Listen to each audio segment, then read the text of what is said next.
That morning, when I walked into the Harris County courtroom, I was wearing a $20 shirt from Walmart. The opposing attorney suddenly stopped mid-sentence and pointed straight at me. He smiled. "Your Honor," he said, "this is proof that this man has nothing in his hands. Look at that cheap shirt, it's nothing more than a rag." He paused, glancing at me as if I were an object being appraised. His son deserves a better life than what he can possibly provide. He spoke loud enough for the court reporter to record every syllable. Because there are lessons in this life you cannot teach with words. They have to be demonstrated. And I had spent 3 years building exactly that demonstration. The people in this story had every opportunity in the world to behave with decency. They simply chose not to. And those choices cost them everything. My name is Daniel Reeves. I'm 54 years old. I was the founder of a software company, and I am now a full-time father to a 17-year-old named Marcus, a kid who deserved far better than what his parents put him through. I want to be upfront with you. I am not a dramatic man. I don't raise my voice in arguments. I don't make scenes at restaurants or send late-night texts when I'm angry. I solve problems the same way I always have, quietly, methodically, with more patience than most people find comfortable to be around. Which is exactly why what happened that morning caught everyone in that courtroom completely off guard. Everyone. Except me.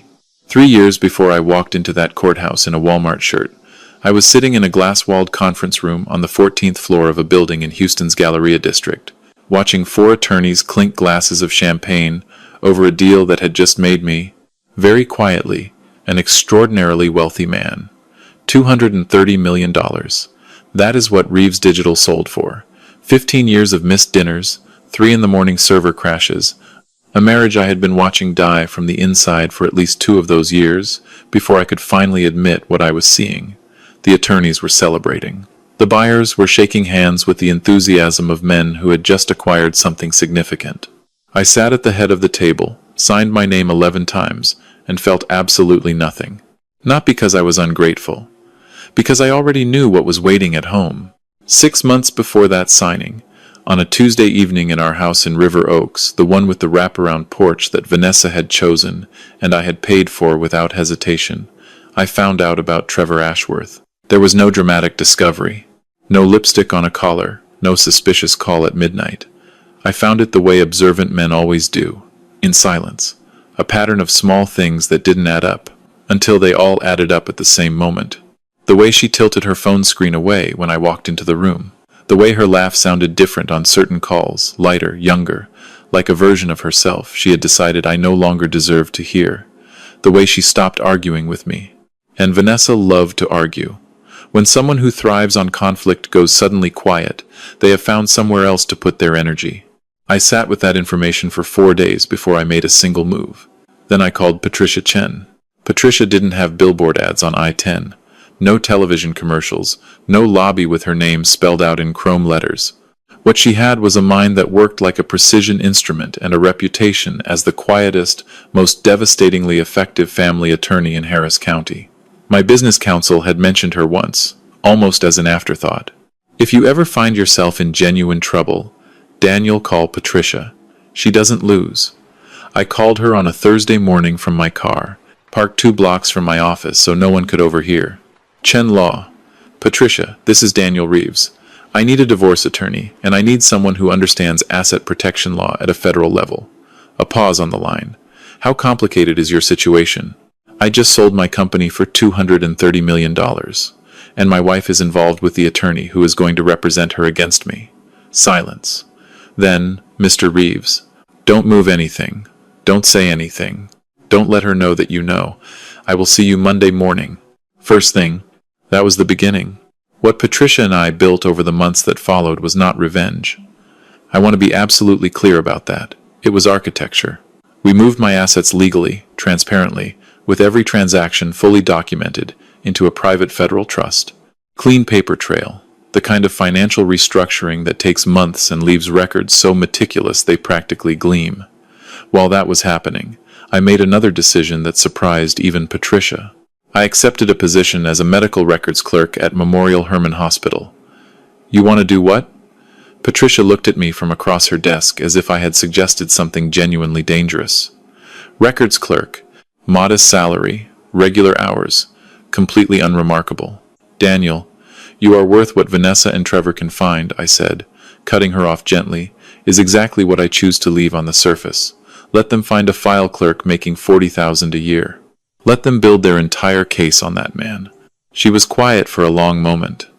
That is either the most brilliant thing I've heard in 20 years of practice, or you've watched one too many films. Both things can be true. She laughed despite herself. Then she went back to work. I moved into a 2-bedroom apartment in Montrose, not far from Westmont Academy, where Marcus was finishing his junior year. Nothing luxurious. Clean. Functional. A couch I bought at an estate sale, a kitchen table with one leg slightly shorter than the rest, and a coffee maker from 2018 that wheezed every single morning like it was registering a formal complaint with the universe. I loved that apartment more than I had loved the River Oaks house in years. There was an honesty to it. Everything in it was exactly what it appeared to be. Vanessa kept the house. She kept the cars. She kept the life that looked from the outside like a total victory. And Trevor was confident, dangerously confident. I never met him in person, but I recognized the type immediately. Expensive suit, aggressive posture, the kind of attorney who treats courtrooms like theater stages and opposing parties like props in his own performance. He called Patricia once, early in the process, before either of them understood how little they actually knew. Patricia relayed the conversation word for word. "Tell your client," Trevor had said. "We are prepared to be reasonable. But if he wants to make this difficult, we have everything we need to bury him." Patricia paused. "I'll pass that along." She called me the moment she hung up. "He thinks he has everything locked up." "I know," I said. "Doesn't that concern you?" "No. Because a man who believes he has already won stops looking for what he has missed." She went quiet. Patricia did that frequently when we spoke, that particular silence of someone genuinely processing rather than just waiting for their turn to respond. Then, "Daniel, I need to ask you something, and I need you to be honest. Are you all right?" "Actually, all right?" I thought about it for a real second, not a polite one. "I'm better than I've been in years," I said, and I meant every word. Here is something nobody tells you about choosing to live simply when you have no obligation to. It is clarifying in a way nothing else is.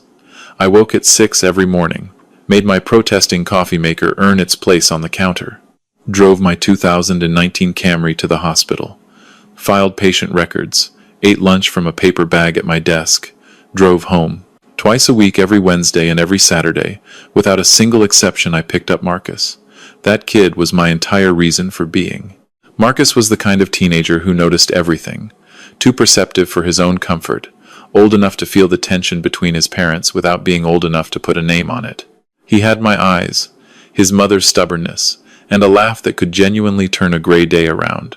I showed up to every single one of his school events in plain, ordinary clothing. I never missed a parent conference at Westmont Academy.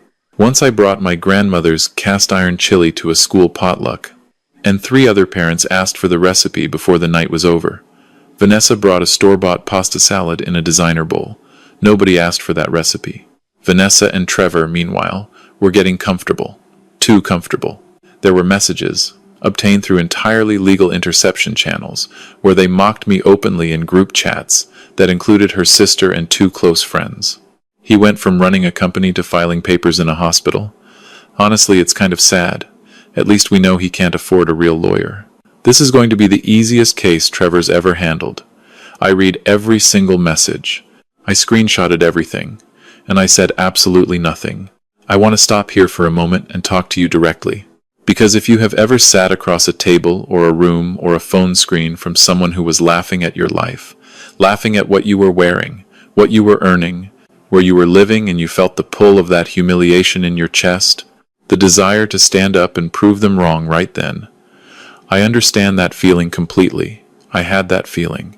I just chose to do something with it that required patience instead of noise. The night before the hearing, I laid my plain Walmart shirt flat across the bed. White, simple, no logo. The kind of shirt that says, "I am not here to impress you," which was exactly the point. Patricia called at 9:15. "Daniel, everything is in position. Trust documentation, forensic financials, asset protection orders, all filed and sealed." She took a breath. "I filed formal advance notification with the court clerk's office yesterday regarding the federal asset protection filing. Judge Morrison's clerk has already been privately briefed. The moment your name appears in that docket, they know exactly what they are looking at. I smiled at that. That was Patricia always positioned 3 moves ahead. The bar complaint against Trevor filed 14 days ago, certified mail confirmation received. Good, I said. Are you certain about going in dressed the way you plan to? Yes. One more thing. Let Trevor go first tomorrow. Let him do his full performance. That was always the plan. Are you nervous? I looked at the shirt, smoothed it once with the flat of my palm. I have been preparing for 3 years, I said. The only person in that courtroom tomorrow who should be nervous is the man who thinks he already knows how this ends. I hung up, set my alarm, and slept like a man who has nothing to hide, because that is exactly what I was. I arrived at the Harris County Family Law Center 40 minutes early, not out of anxiety, out of strategy. I wanted to be already seated, already still, already absolutely present when Trevor walked through the door. There is an enormous psychological advantage in being the person who is already there. You are the gravity in the room. You are the fixed point. Let the other person enter, scan for you, locate you. Spend the first 30 seconds trying to read your expression while you give them precisely nothing to read. I placed my thin folder on the respondent's table, folded my hands on top of it, and waited. The courtroom was smaller than people imagine these things to be. Wood paneling. Fluorescent lights humming at a frequency specifically designed to make everyone slightly uncomfortable. The kind of room where lives get decided under lighting that belongs in a storage corridor. I had closed deals in boardrooms 10 times this size for considerably less at stake.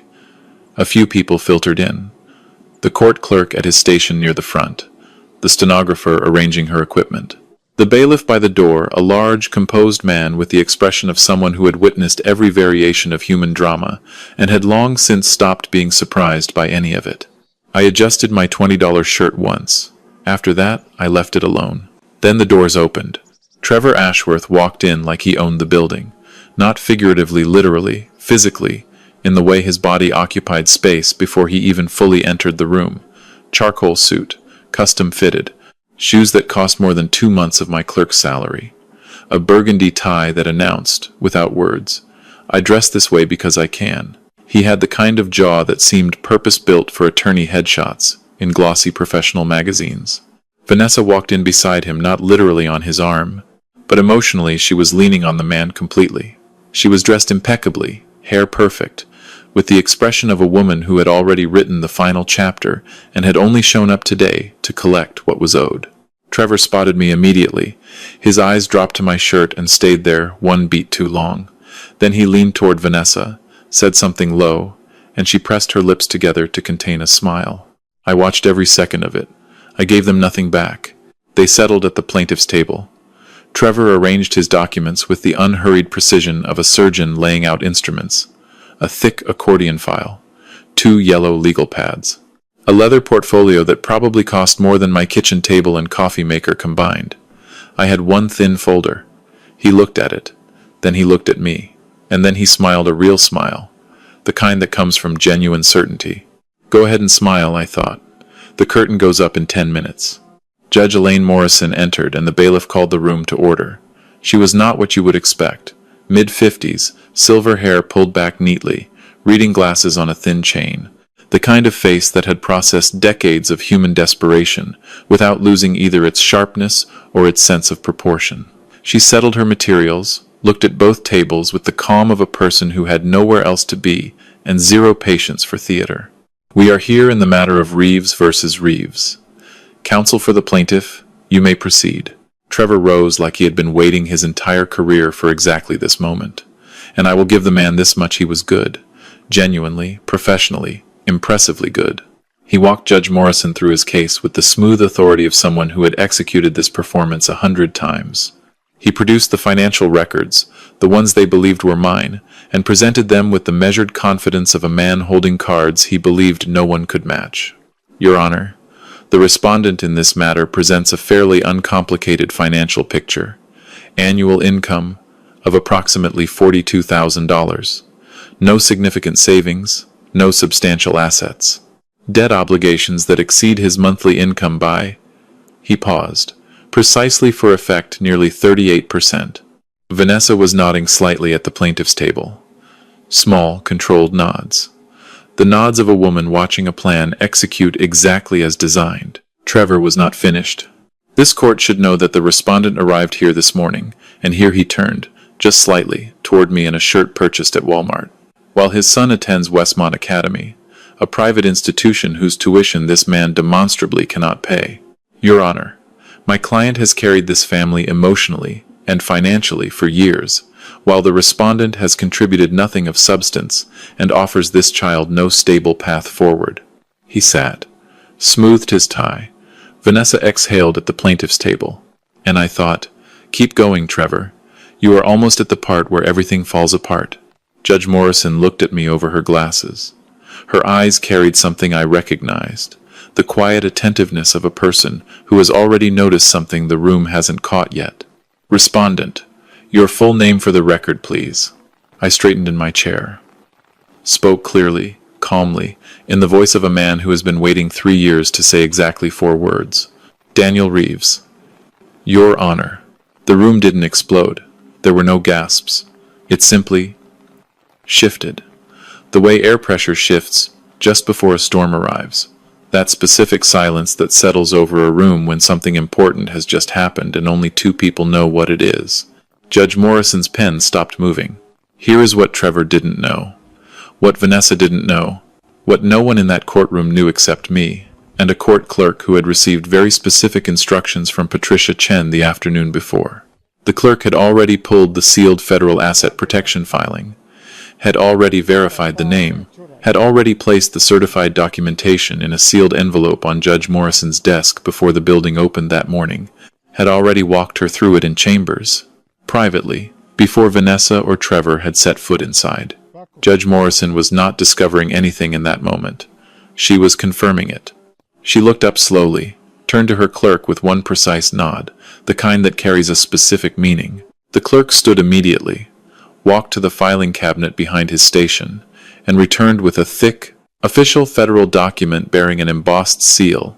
I recognized from the day Patricia showed me the certification confirmation. He placed it on the judge's desk without a word. Trevor leaned toward Vanessa. Administrative matter routine. Don't worry. She nodded. I said nothing. Judge Morrison opened the envelope, reviewed the cover page, not with the expression of someone reading something for the first time, but with the expression of someone confirming what they already know before stating it on the record. She set it on the desk, folded her hands, and looked at Trevor Ashworth with an expression that made the entire courtroom go completely still.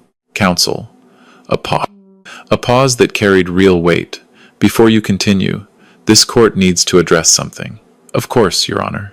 The financial records you presented as evidence this morning have been cross-referenced against a sealed federal asset protection filing registered under the respondent's name.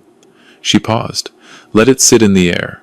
The records you presented to this court do not reflect this man's actual financial position. Another pause. Slower, more deliberate. They don't even come close. The silence that followed was the loudest thing I have ever heard in my life. Trevor's smile didn't fade. It disappeared. Instantly. Like a light switch. One moment it was there. The next moment it simply wasn't. He turned to Vanessa. Vanessa turned to him. What does that mean? She whispered.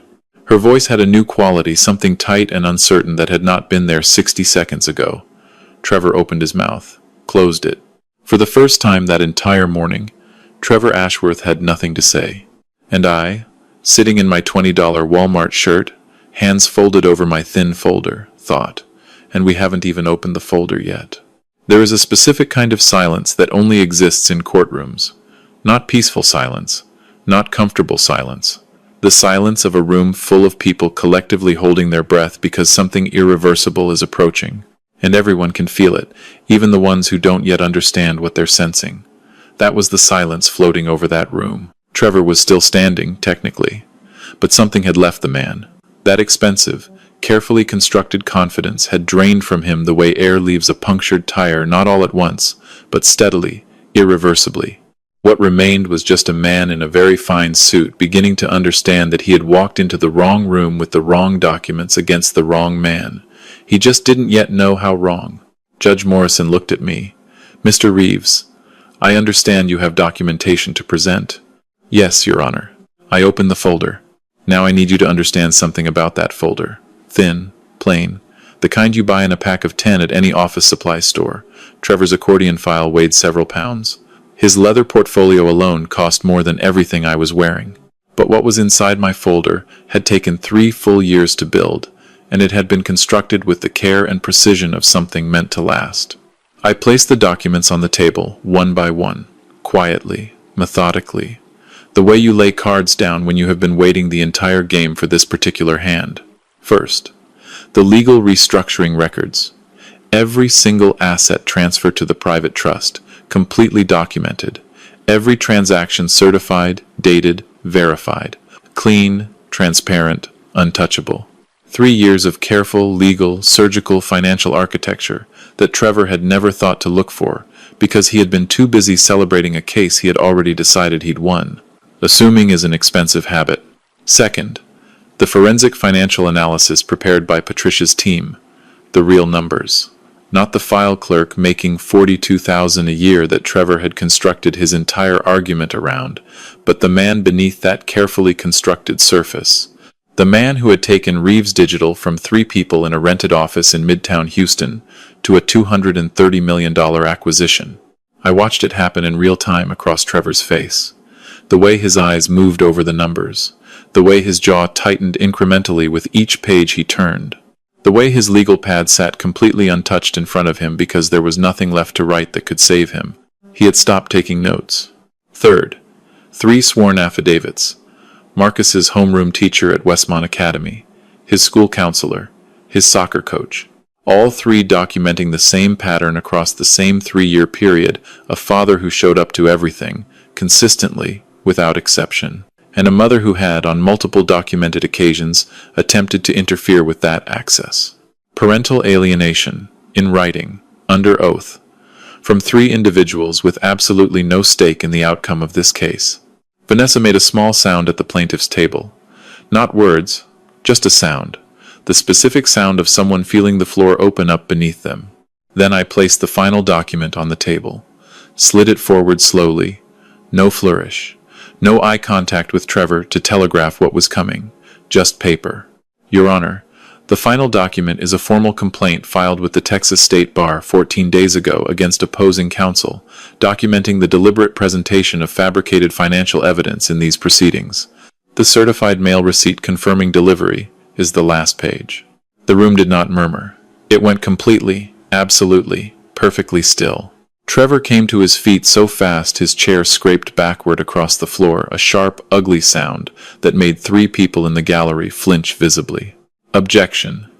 These documents are filed and certified with this court 14 days ago, Your Honor. My voice was calm, almost conversational. The certified receipt is the final page, as I mentioned. Judge Morrison was already reading. Trevor reached for the document with hands that were no longer entirely steady, turned to the last page, stared at the certified seal with the expression of a man who opened a door, expecting a room, and found an entirely different building standing on the other side. His hands were trembling. He looked at Vanessa. She looked back. And in that single exchange, no words, no gestures, nothing but 2 people's eyes meeting. I watched their entire alliance fracture clean down the middle. That was the moment the rear doors of the courtroom opened. Patricia Chen entered as if she had all the time in the world. She was not a dramatic woman, composed, precise, the kind of attorney who let her documentation speak, and never required the room to acknowledge that she was the most prepared person in it. She gave me a small nod from across the courtroom. Small, precise, exactly on time. Behind her came 2 federal process servers in plain clothes, no uniforms, no visible credentials, just 2 very calm, very purposeful people walking directly toward Trevor's table with the quiet efficiency of professionals who do this without ceremony and feel nothing particular about it. One of them placed a document in front of Trevor without a word. Trevor looked down at it. Read the first paragraph, and sat down very, very slowly, the way a man sits when his legs have quietly decided they cannot fully be trusted. Vanessa grabbed his arm. Trevor, what is that? What is that paper? He didn't answer immediately. Trevor, it's a federal subpoena, he said. His voice had a new texture now, hollow, stripped of every quality that had made it so commanding 40 minutes earlier. They want every document I used to build this case. Vanessa stared at him. Why? Why would they want that? Because he set the paper on the table with careful, deliberate hands, as if it might detonate, presenting fabricated financial records in a proceeding that involves a federally protected trust isn't just a violation of the state bar code, Vanessa. A pause. It's a federal crime. The words landed in that room like stones dropped into still water, heavy, spreading outward from a single point in slow, widening rings. Vanessa turned to look at him. Really look. And I watched the exact moment it happened, the moment she understood that the man she had trusted with everything, the man she had chosen over her marriage, the man who had sat across from her for months, promising that this would be easy and fast and clean, had used her. You told me those records were real, she whispered. He said nothing. You told me you had everything handled. Her voice fractured somewhere in the middle of the sentence. Trevor, you told me those records were real. He still said nothing. And in that silence, Vanessa got her answer. Judge Morrison had seen enough. She set the final document on her desk, removed her glasses, and looked at the courtroom with the measured weight of 23 years on the bench behind every word she was about to say. When she spoke, every person in that room stopped breathing. This court finds that the plaintiff's financial claims are entirely without merit, based on documentation that is now subject to federal review. A pause, deliberate. Primary custody of the minor Marcus Reeves is awarded to the respondent, Daniel Reeves, effective immediately. Vanessa made a sound I will not describe. The plaintiff's personal assets are hereby frozen, pending a complete investigation into financial misconduct. Another pause. Slower, Mr. Ashworth. This court is referring your conduct to both the Texas State Bar and the United States Attorney's Office for the Southern District of Texas. I would advise you strongly not to leave the state. She looked at him one final time over her glasses. What was in her expression wasn't anger. It was something quieter than anger, more final. The expression of a person who has watched human beings make catastrophic decisions for 2 decades and still has not fully adjusted to the waste of it all. You walked into this courtroom this morning and mocked a man for his shirt. Her voice did not rise. It didn't need to. I suggest you use the drive home to think carefully about what this day has cost you. The gavel came down once, clean, final, like the period at the end of a sentence that had taken 3 years to write. Trevor gathered his papers with unsteady hands. He didn't look at Vanessa, didn't look at me, didn't look at the judge, the gallery, or the process servers still standing quietly near his table.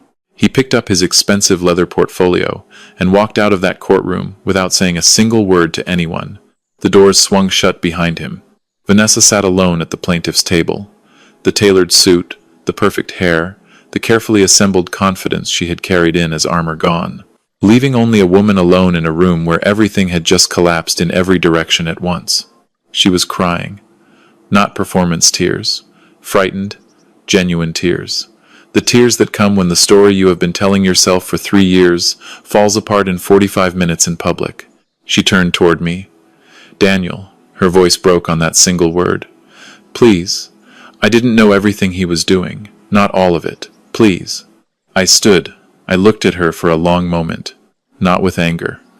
I had carried anger for exactly 1 week, 3 years ago, and then I let it go. Because anger is a terrible architect. It builds crooked. Everything it raises eventually leans and falls. What I felt looking at Vanessa was something sadder than anger and quieter than victory.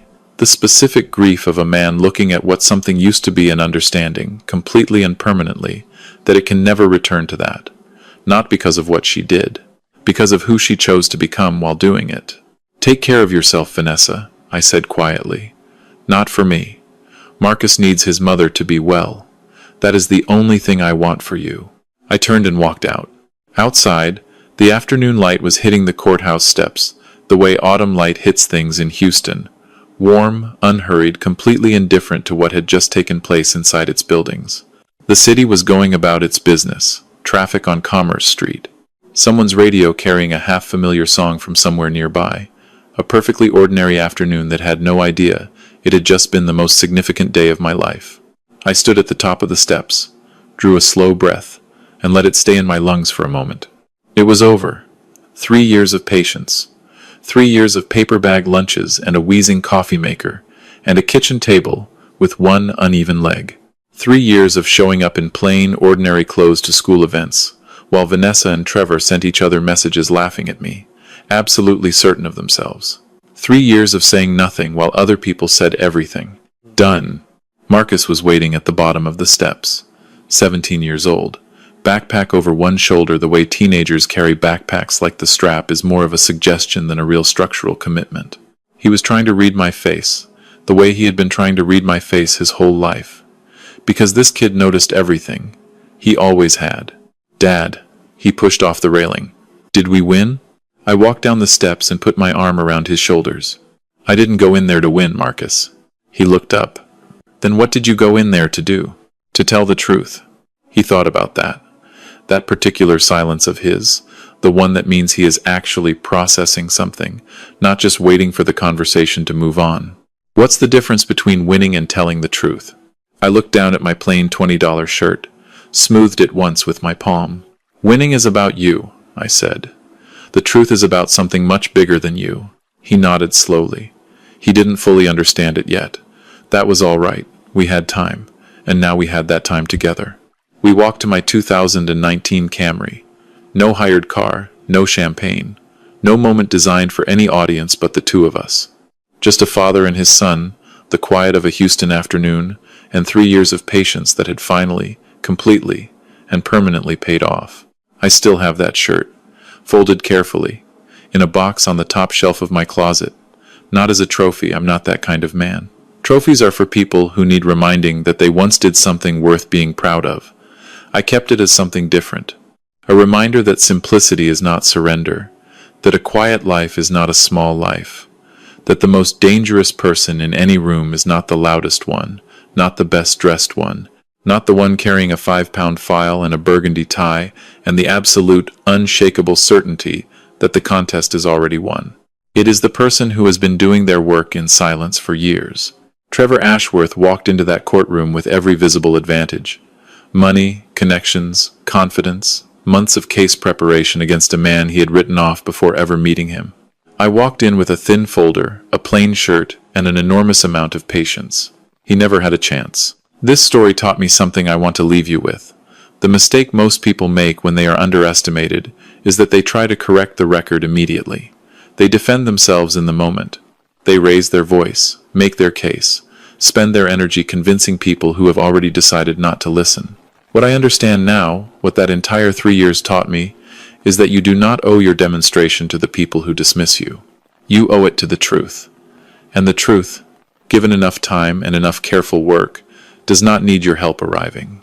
One thing you can do today right now, if this story landed somewhere real in you, is write down the thing you have been waiting for permission to build quietly, not the thing you want to announce. The thing you want to do. Set a timeline. Start the first step. The patience is the strategy. And the question I want to leave you sitting with, in the moments when you have been dismissed or underestimated or laughed at, did you react to the person laughing, or did you go home and go to work? Before I go, I genuinely want to hear from you. Drop a 1 inch the comments if you think Daniel handled this exactly right. Drop a 2 if you think he should have confronted Vanessa before the hearing. Drop a 3 if there was a moment in this story that hit closer to home than you expected. And tell me, where are you watching from? What time is it where you are right now? I'm always curious about the people who find their way to these stories. Have you ever been in a room where someone decided what you were worth based on how you were dressed, or what your life looked like from the outside? Tell me in the comments. Those stories matter too. If you are not subscribed yet, I am asking you directly, person to person, not a pop-up, not a button prompt. Just me. Subscribe. Hit like if this earned it, and I will see you in the next one. This is a fictional story inspired by real emotional experiences, fully rewritten and reimagined in Houston, Texas, to create original content. Any resemblance to real people or events is coincidental,